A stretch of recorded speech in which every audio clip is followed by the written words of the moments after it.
Shalom uvracha. Thank you for being here. A good Yom Tov, a good Chodesh. And I have to make this disclaimer. If you'd rather be on the Farbrengen, go there and come back to watch this recording.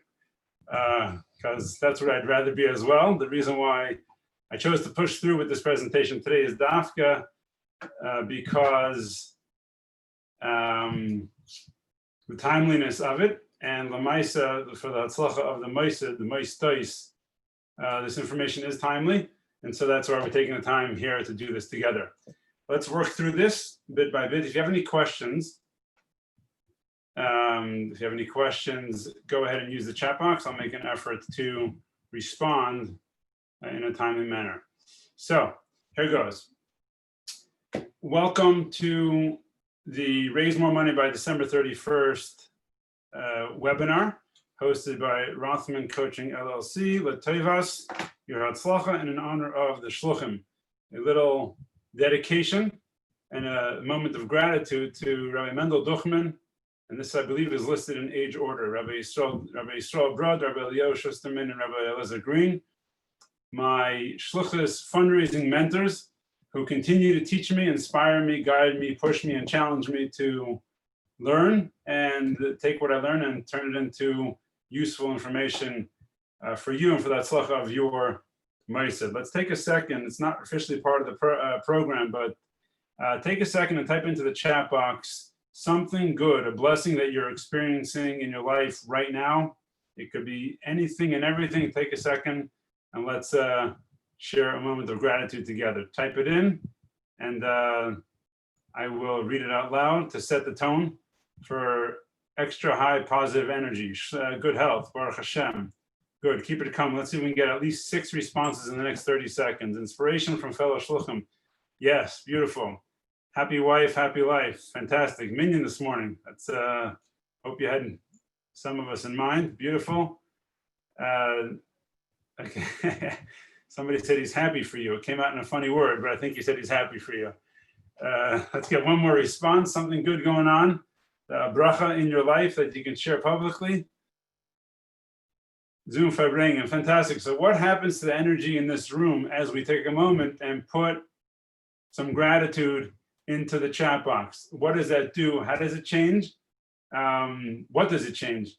You don't need to answer the question, just putting it out there as a little reminder that it's built into who we are as people, and the more we go there and do that, the happier we are. Achdos HaShluchim, beautiful. So what's in store for this presentation?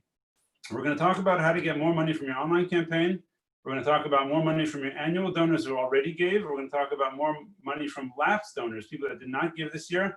And we're going to talk about a appeal letter, and let's go.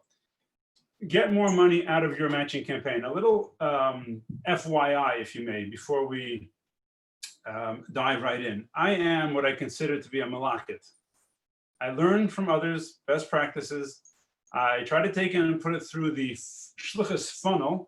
And even when I do that, I encourage a shliach to constantly take whatever they might hear and learn, whether it's from me or others, and put it through their specific funnel as it pertains to their shlichus, their makom shlichus, their style, their people, and so on. So there's constantly a balance of what's being done, what's tried and proven, what's working, and then there's either what's going to work for me or what am I going to work with. That's a discussion of its own right. But by and large, I'm not here to share anything novel, genius, brilliant, or revolutionary. It's rather things that are being done by people right now, having hatzlacha with them. And the idea here is to put it in front of you to hopefully inspire you to take something out of it, put it into play, and enter into the year-end effort excited, happy, positive, energized, knowing that it's a good time to raise money. People are doing it with hatzlacha, and in mitzvah you can do the same. So here are some of the pointers we're going to discuss. Getting more money out of your matching campaign. Probably the 2 most common things that I find among shluchim, in minutes after their campaign is over, and their online matching campaign, whether it's a 1-to-1, 1-to-2, 3-to-1, whatever the numbers are. The 2 most common responses I get are, I should have gone for higher. If you can relate to that, just type in yes into the chat box. If you've done a campaign, you've had that experience, then just type in the word yes. That's number one. Number two is, it's a shame I moved around money. It's a shame I didn't go and get new matchers for this campaign. It's a shame I asked somebody who gave their gift already if I can apply it to here. This is all about turning your campaign into real money. How do I do it? Let's figure the following scenario. I have a donor who gave last year $10,000 as a matcher. Could I go back to him this year for a $10,000 matcher? Of course I could. But what happens if I go to that donor and say, I am working to maximize the amount of money we're going to raise this year for year end, and I'd like you to join the campaign, but not as a matcher for the public crowdfunding campaign. I'd like you to be a regular year-end donor. The guy says, sure, I'd love it. Go ahead. I'll be the most excited to see you raise more money. Where am I going to find my new matchers from? So the answer is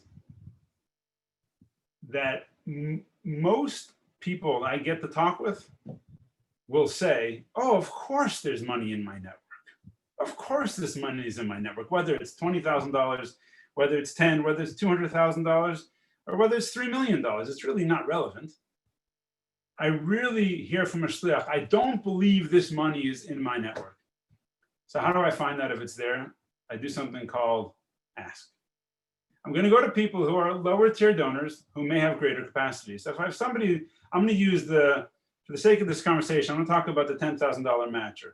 So if I have somebody in my network who gave $1,800 last year, and I think he's shaykh to more, so I'm going to put him down on a list of potentials to talk to about a larger gift. On the next screen, I'm going to tell you how to get there. But the first thing is, let's say I have 100 donors to talk to, and let's say I have 10 donors who gave $1,800 last year. I'm going to look at those 10 at $1,800 and have conversations with them about giving a larger gift at year end. And the numbers are just an example.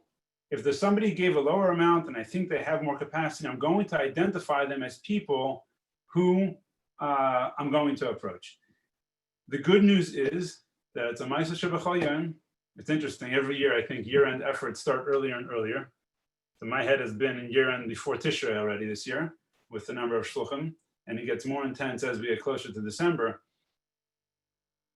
It's barely a day goes by without a shliach telling me, so funny. I had this really relaxing conversation with somebody. I had no idea if they were shaykh to it or not, but I had a hunch, so I asked them, I engaged with them in a relaxed way, and they said yes. Of course they want to hear about the conversation. And we talked about the amounts. They said, yes, of course I'm in.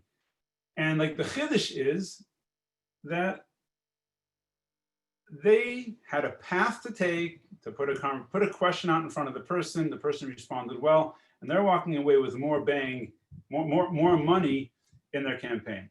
I'm going to talk more about that on the next slide. The next step is, how do I get more money out of my matching campaign? Let's say I'm using a rounded number here. Let's say I have a campaign for $100,000, and I'm going to do a dollar for dollar match. I'll get $50,000 in matchers. I'm going to get $50,000 from my crowd. So I already touched upon a little bit how I'm going to get to my 5 donors at 10,000 for the match, or my 10 donors for 5,000. But now, how do I make sure I'm going to get to the 50 from the crowd, happy, healthy, sustainable way? And the answer there is pre-game my anchors. This is where the beauty of, I've heard this from Rabbi Yisrael Brud so many times, failing to plan is essentially planning to fail. Now, none of us fail. We get out there, we do a good job, we celebrate the success. When I know how vital it is for the Moshe to close the year with this amount of money in the account, then I go back to pre-game my anchors. I'm going to pre-game in a case where I need to raise 50,000 on the day of, I'm going to have commitments for 25,000 in advance. I'm going to work now. Let's say many campaigns I'm seeing are the 6th and the 7th. Some are doing after Hanukkah. But let's say my campaign's on the 6th or the 7th. I'm going to reach out to people the week of the 21st sometime next week and say, we have a really exciting campaign coming up. Last year, you blessed the effort with a gift of $180. I'm working to secure the necessary funds to make sure the campaign gets off to a great start and is a success. Would you consider joining the effort with a larger gift somewhere in the range of $360 to $720? And he'll find the sweet spot and say, hey, count me in at 500. So I'm going to call those people. I'm not going to leave it up to, on the day of, we'll scramble. No, on the day of I scramble, then I'm going to have a tone of desperation about me.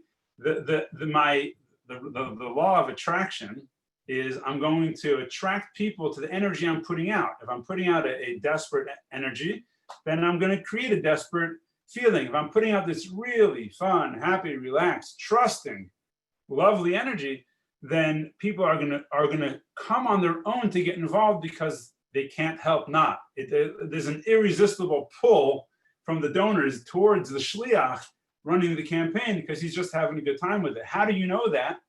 Well, if your campaign is for 50 and you pregame 25, then sach in your live campaign, you have to raise a quarter of the total amount.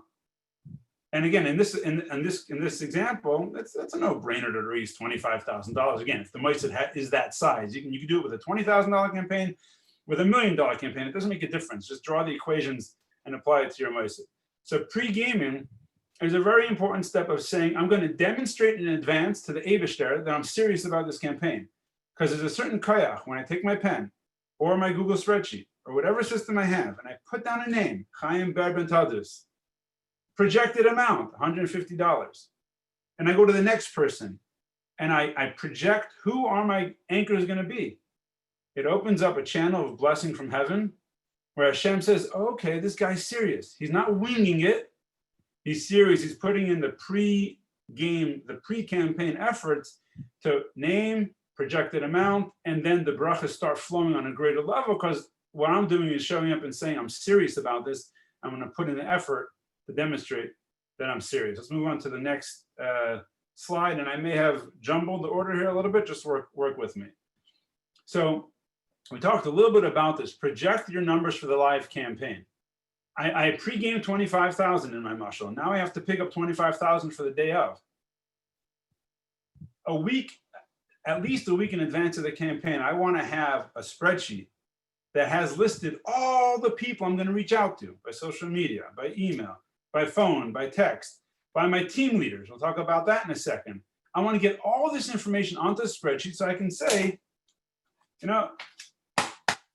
it's right here. I've got the whole plan. I've got a plan that could work.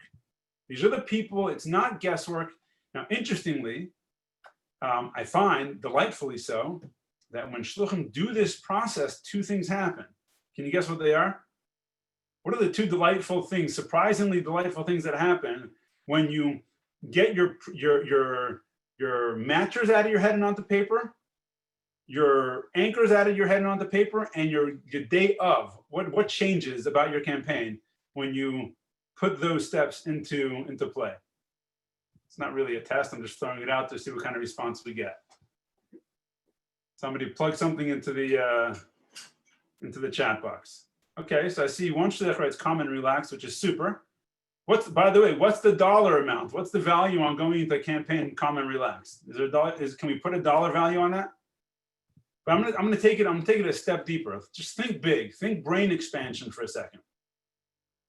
When you get your campaign out of your head and put it on paper,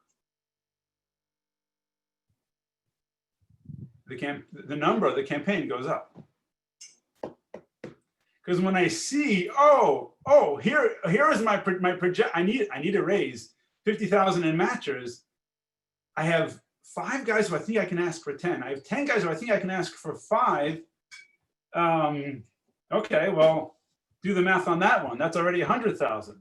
And if I go for my day of ask, and I have all my people together, and I run one of these neat, spreadsheets where I could tally up the sum, and I see that for my day of campaign, there's a lot more than $25,000 here. Then I say, okay, wait a second. The nice thing about these online campaigns is I can change the numbers up until 10 minutes before the campaign. So by getting it out of my head and doing the legwork, it goes from being a mysterious unknown a mysterious unknown process to, wait a second, there's actually more money here. And that's when, like I said to Shliach a few minutes ago, we're talking about a $100,000 campaign. And I said to him, how happy would your wife be if you ended the campaign with $150,000? And he chuckled.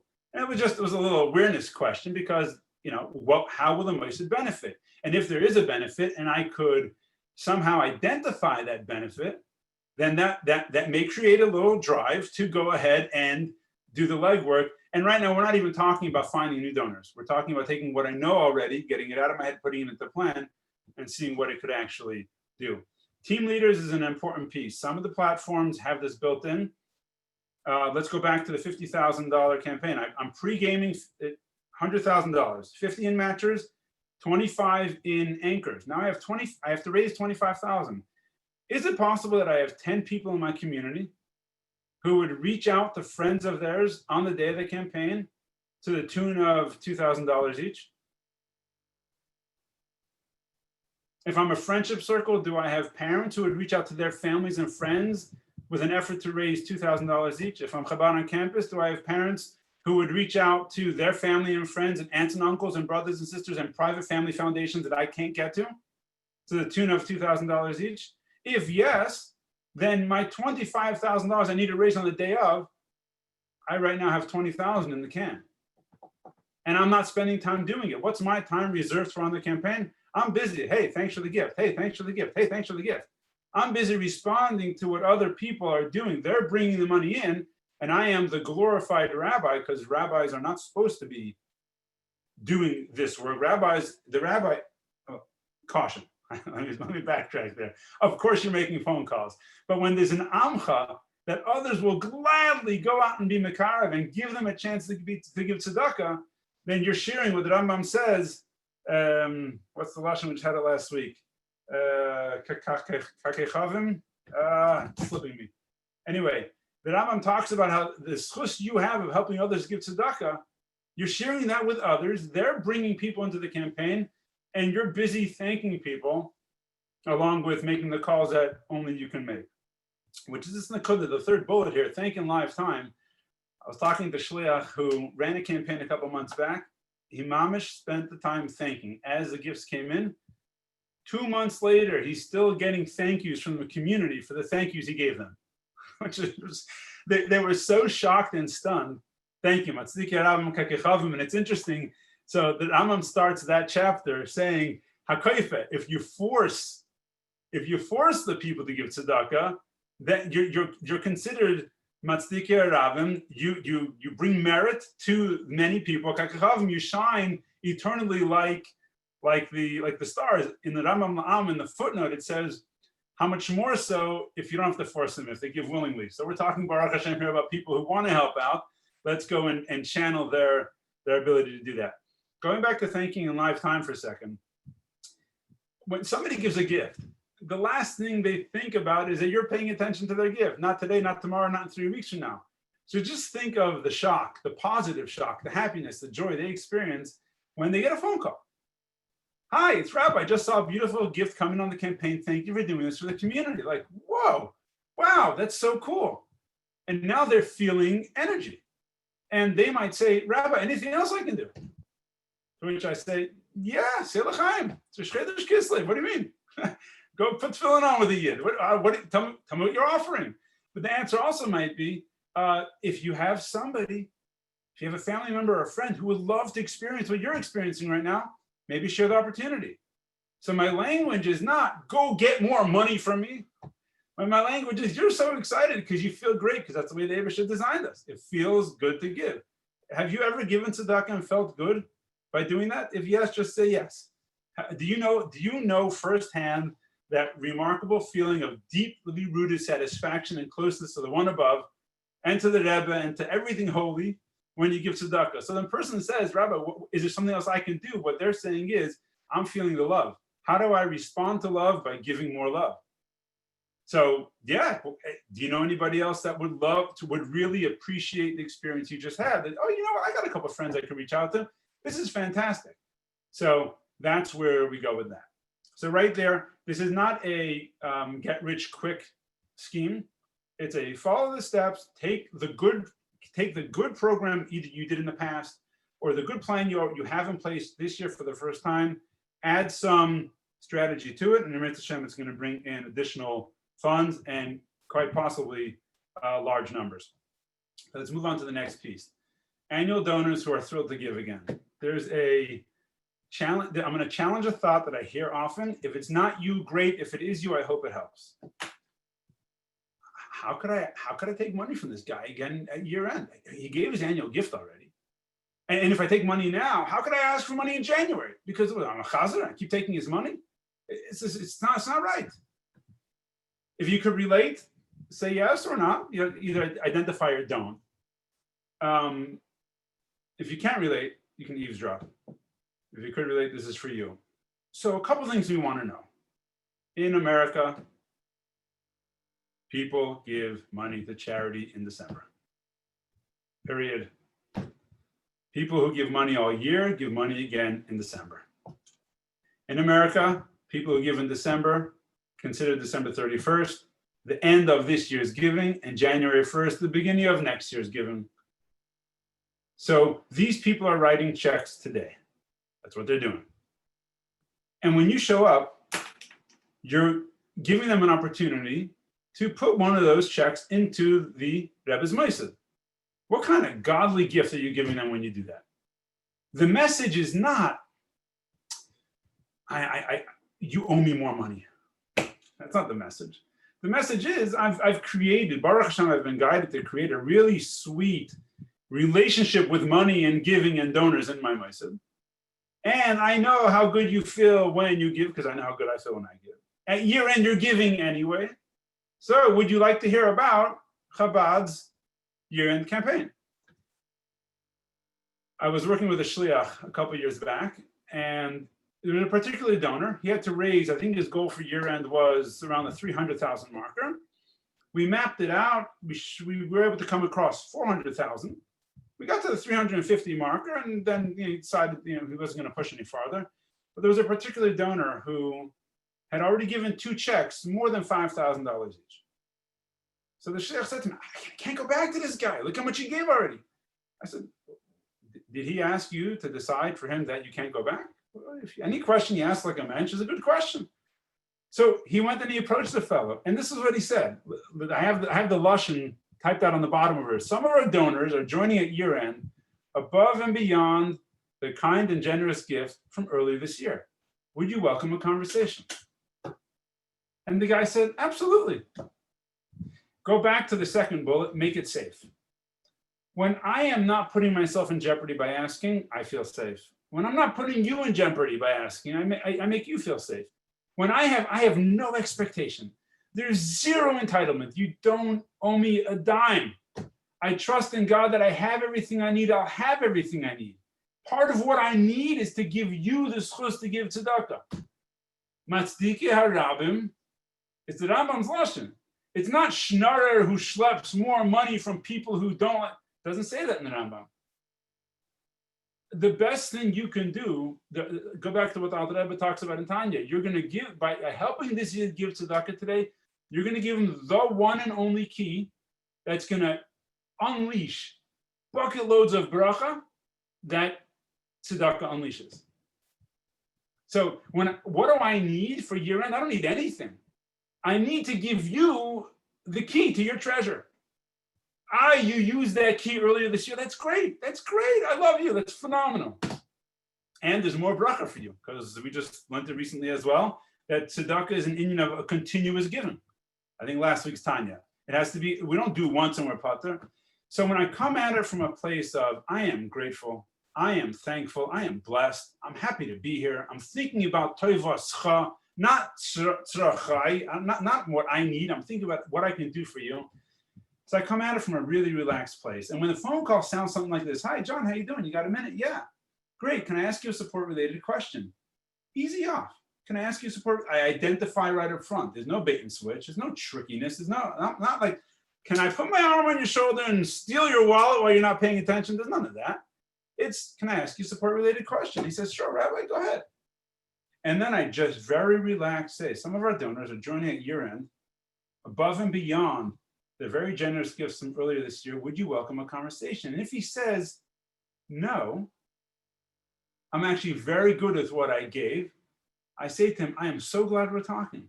And God bless you for what you did. And I want to tell you that tzedakah is eternal. And what you did earlier this year creates internal bracha for you and everyone in the Meisim. The guy said, Rabbi, that's lovely. That's really beautiful. Now, I want to keep it safe. I don't want the conversation to end with, oh no, oh shucks. First of all, I never had an expectation. So there's no shucks, there's no disappointment. But still, I wanted to end on a high note. An interaction between a shliach and another yid has to elevate the yid. So I say, John, you have another minute? He says, yes. Can I share with you a quick Torah thought? He says, yes. And you share a vart, and you might even say to him, John, last thing. He said, go ahead, Rabbi. And I might say, can you bless our year-end efforts to be met with success? And he says, Rabbi, tell me again what you're asking. Because what did I just do? How often is the no truly a no? The no is not yet, not now, I don't know. Now, interestingly, the story I started telling you a few minutes ago about the shliach who got 2 checks for more than 5,000 each. The guy welcomed the conversation, asked good questions, said, let me think, let me talk to my wife and get back to you.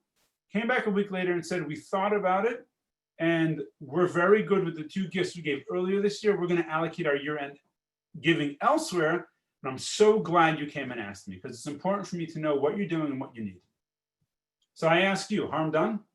Was that did that ruin a relationship? Or did that, first of all, did it educate the donor that more is needed? So the whole word here is, and I highlight the word safe, I put it in bold. When I'm feeling safe about the ask and I create safety for the person I'm talking to, I don't have to care what their answer is. Which is very different. I grant it's very different than if I need money today to cover the diapers and the groceries, then it's very difficult to go there. It's very difficult to go there. But when I'm coming at it from a place of, I'm blessed and I'm grateful, and I'm reaching out to give you a bracha and give you an opportunity, then good things happen. Because again, what's my machshava going into the conversation? If my machshava is, this guy's never going to give. It's not, call him, but there's no way he's going to pick up. He's never going to give. If that's my machshava, I am essentially taking what we're taught about trach v'zayin good and demonstrating the power of it as trach nish good, v'zicher zayin nish good, because that's just how powerful my thought process is. Flip it around and I say, I'm calling this guy because I'm going to give him a schus. I'm calling this guy because something positive is going to come out of this. And parenthetically, there's a lot of mitzvahim that Rebbe gives us to do. Tzedakah is one of them. But in this conversation, there's going to be Avas Yisrael. There's going to be Limud HaTorah. There may even be Yonah Gula Mashiach. And if tzedakah is part of it, that's great. And if tzedakah is not part of it today, we still talked about tzedakah and I stirred something in his consciousness. So was this a bad conversation? Am I down in the dumps? No, I'm on a research project. Would you welcome the opportunity? And if he says yes, we go weiter. If he said no, life is good. So that's that on this one. Once the person says yes, sure, Rabbi, I'd love that conversation. So here's where a formula that may be helpful. And again, we want to stay safe. I don't want to come across and say what I need you to do for the campaign. I heard a troubling story a while back where a shliach was getting north of $50,000 from a donor for a couple of years straight. And one year he walked into the donor's office and said, B'zeh Lashon, this year has to be more. You need to give me double the amount. And I'm not giving the exact amount because I don't want to identify. And the donor looked at him and said, I need to do what? And he showed him to the door, and he hasn't welcomed him back in yet. So that may be somewhat of a, I don't know, passed down through the generations of some sort of style, slam the crown royal on the table, rip up the check and demand more. I don't know. I'm not questioning it. If it works for you, hey, we're not talking about that here. We're talking about the guy says, oh, sure, I'd love to. What does that mean? That means I'm going to be giving money for year end. And I know I gave a beautiful large gift earlier this year. And of course, I want to give to my favorite organization again. That's what that means when he says, of course, I'd welcome the conversation. So go back to our example of the $100,000 campaign. Let's say I wanted to come in as a partial sponsor is a $5,000 sponsor for one of the matches, half of a match. So I want him at $5,000. I don't know where he's at.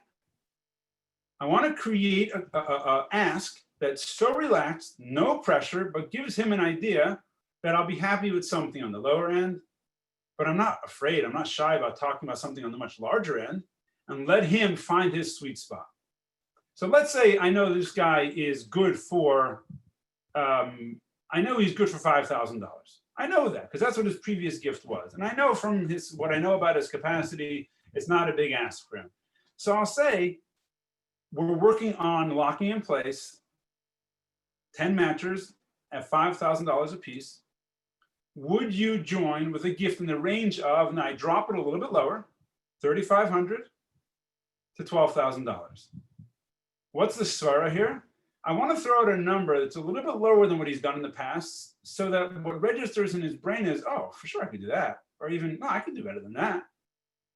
You know, there's a vart in baseball, never swing on the first pitch. So I want to give him something that it's not never swing, but it's just so comfortable for him to say, oh no, of course I can do better than that. And then I'll say $3,500 to $12,000, and I don't know if he's a $12,000 donor, but by my sharing with him that I'm happy to talk about $12,000 or $18,000 or $25,000, whatever the number might be, what I'm demonstrating is there's a need for more. And I can't expect you to know that there's a need for more if I don't tell you about that need. But when I'm comfortable talking about that need, he might come and say, oh, I can do that.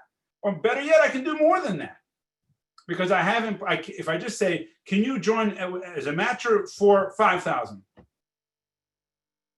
I still, just because he welcomed the conversation, I still don't know where he's at. But if I go with a little bit of can you do something in the range of a little bit lower to maybe significantly higher, he hears that I'm being reasonable.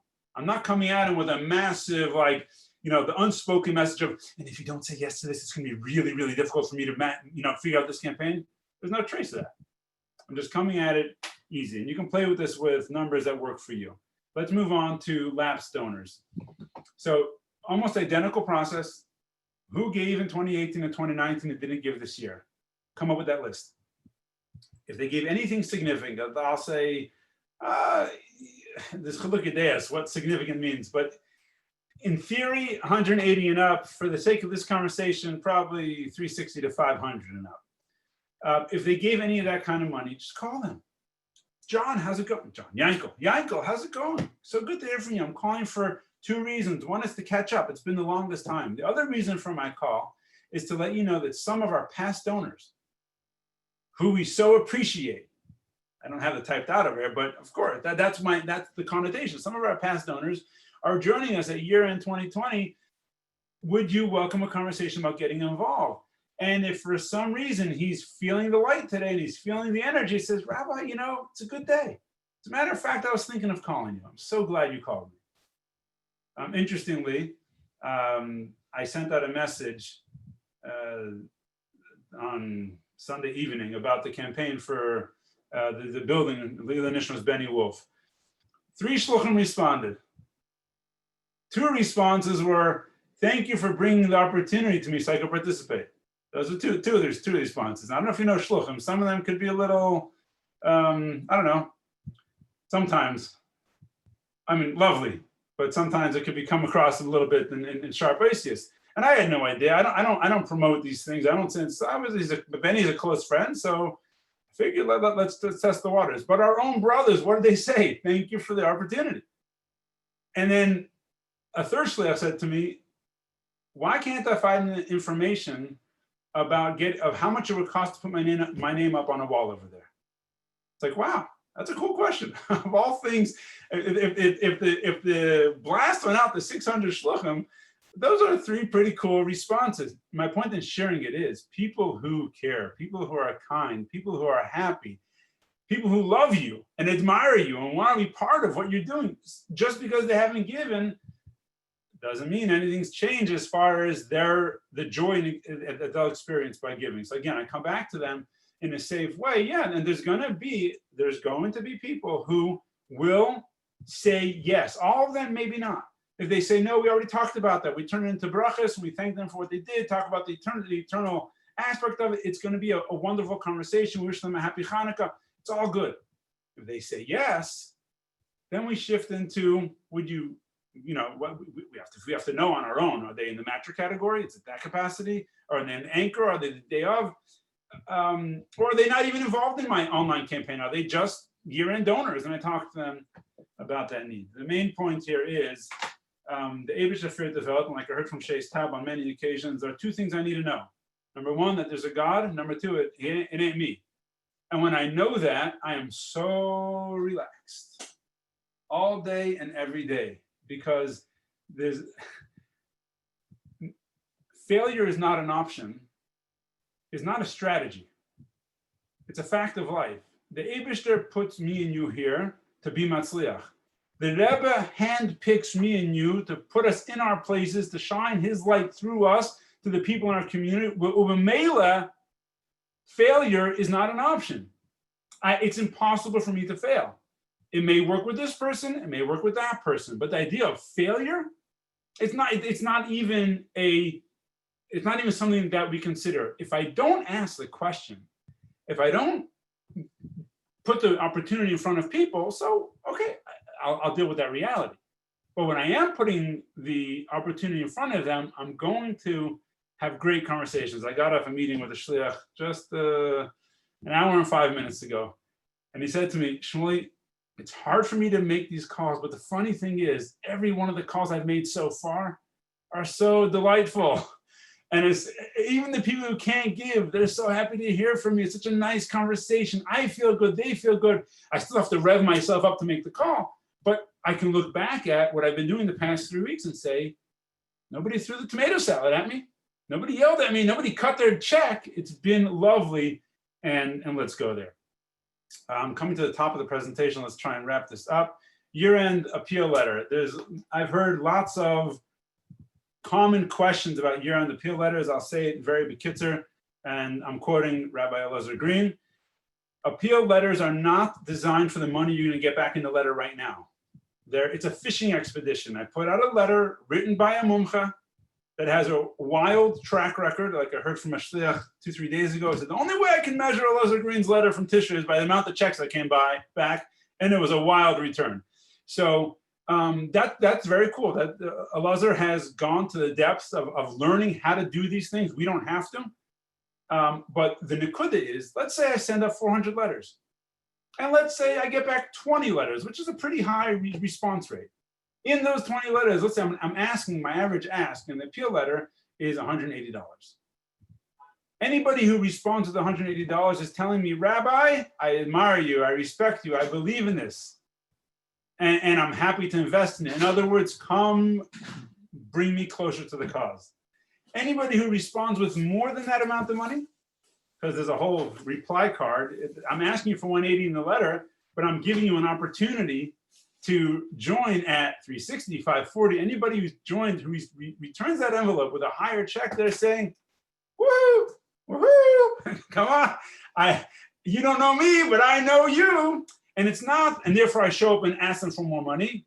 It's my cue to call them and thank them and bless them and do the follow-up to the gift.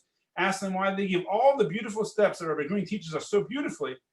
They're saying, come talk to me. So just do the math for a second.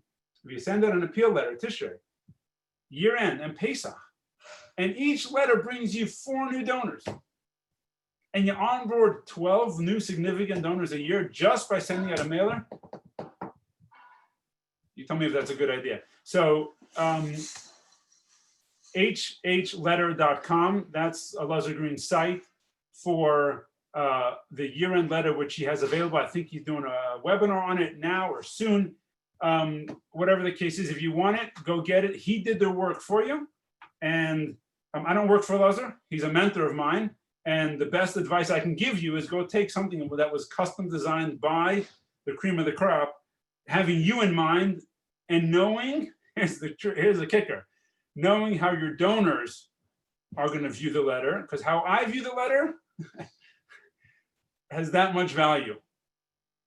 And it's a wild concept because so often what looks appealing to the shliach is distracting to the donor. What looks absolutely ugly and turn offish to the shliach is exactly the clarity the donor needs. So if I care about what the donor is going to respond to, let me go to the people who know that, know it well, and have a track record to bring it in. Okay, one of my favorite Rosh Hashanahs in the English language. Focus. Follow one course until successful. Now through December 31st is a busy time. Any 6-week span of a shliach's life is a busy time. You have a choice to make. Get busy, and I don't know what will happen, or focus. I think we would all, well, instead of telling you, I'll ask you, do we all agree that there's money to be raised in our communities between now and December 31st? If the answer is yes, put it in the chat box. If it's no, tell me. Do we all agree that there is money to be raised in our communities? Okay. Capital means like emphatic. That's great. So I have my choice. I don't want to go to a negative path and create negative energy. My choice is to focus on the plan. As I get involved with Hanukkah, with the never-ending Kinderfabringen, God bless it, and everything else that's going to come up, Chasnas and Simchas and Bris Milas and births, everything else, all the beautiful things.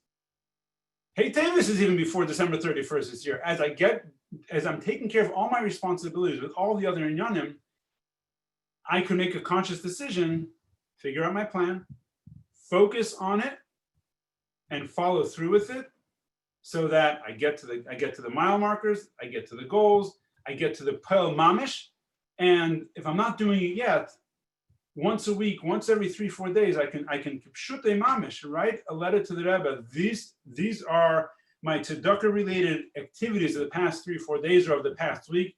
These are the people who said yes and at this amount. These are the people who I've engaged and have pledged, whatever I might incorporate there. And the whole thing becomes a shtickle mini marathon, a 6-week marathon to go from here to end the year in a place where there's the amount of people I was mezaka with tzedakah is lahafli, the amount of money in the account to go into the next year is a big, beautiful, more robust amount, which essentially, money doesn't stop us, but it sure does help us go farther, faster when there is more of it. So in review, we talked about getting more money from your online campaign, more money from your annual donors, more money from lapsed donors, and how to use the appeal letter to help people in your community identify as donors. And thank you for joining us. And before anybody passes out because of withdrawal symptoms, hang up here and get back to the Fabrenga. I'm happy I could stick around for a few minutes. If anybody has any questions you want me to answer, just type it into the chat box and I will make an effort to respond. Is it fine to include 2 different messages touching base and asking the same phone call? It's a good question. I've heard a Chilukei Deis about it. I think I'll answer that it depends on your machshava. If your machshava is, I care about you and I'm interested in you, that's my first thought, and that's what's going to come across. If my machshava is $signs, and then that's what's going to come across. So I said, think positively about that person and go ahead and do it. That lashon of the other reasons for my call, I learned that from a wonderful coach, Mark Walensky, who was working for Chabad on campus at the time. And it's one of those, I need to make that segue in the conversation. I'm calling for 2 reasons. I'll tell you that in the beginning of the conversation. Hi, how are you? Chit chat. It's my job to say the other reason for my call and make the segue. Others, I think on the cynical side will say, well, just go talk about the money because that's all you really want. And if that's the case, then okay, no problem. But I think when there's friendship, and my initial thought is toivascha, I think it's going to be accepted. It's going to be received differently. To the thank yous, you're very welcome. Thank you for showing up. What about if he asks, why do you need more since there's many activities that you don't do nowadays? That's a great question. It's a great Corona question. The answer on one foot is, well,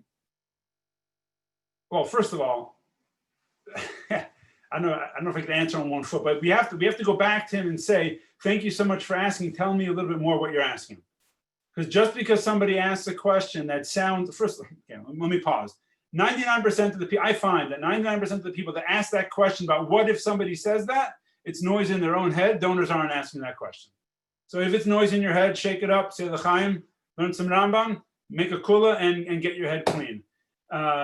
If indeed somebody asks you that, we don't really know what that means. So lean into it and say, thanks for asking. I appreciate the question. Tell me a little bit more what you're asking.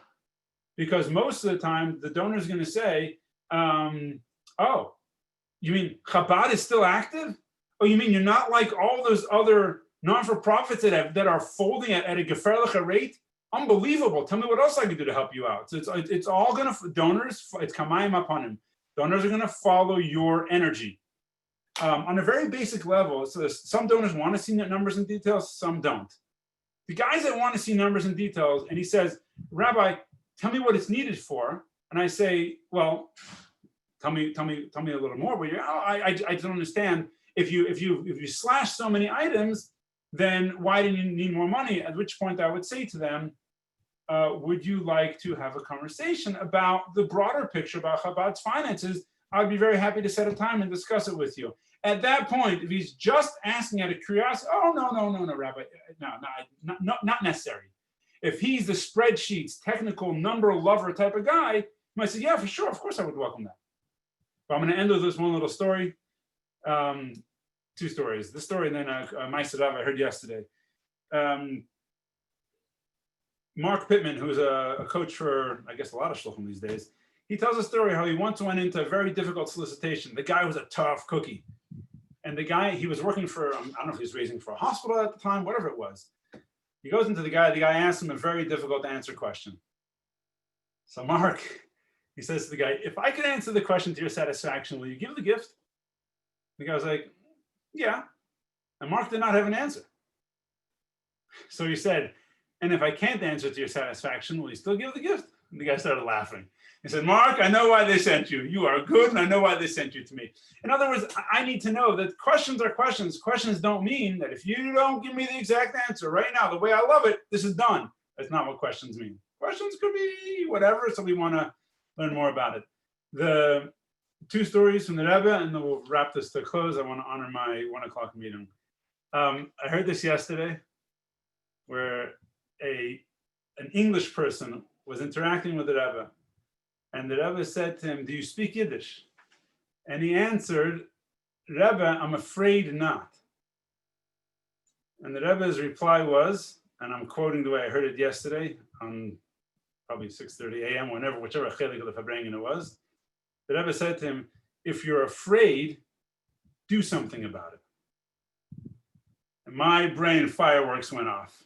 If there's anything slowing me down in my fundraising experience, and on even if it's on some doctors to doctors, a very ego level, something I'm concerned about, worried about, fear it's a tough word, it's a hard word, but if there's something slowing me down, anything that's stopping me from being really super happy, energized, and confident in the money conversation, I heard the Rebbe say, oh, if you have that, do something about it, because there is something to be done. And when you do something about it, then you become a master at it, and it's a whole different reality. Hatzlacha Rabba, thank you for joining. I will Mirz Hashem send out a recording to the list that signed up. If you know another shliach that could benefit from this, by all means, share it with them. Hatzlacha Rabba, thanks for joining. Good Yom Tov, L'chaim, and we'll be in touch soon. Be'ezras Hashem Yisbarach.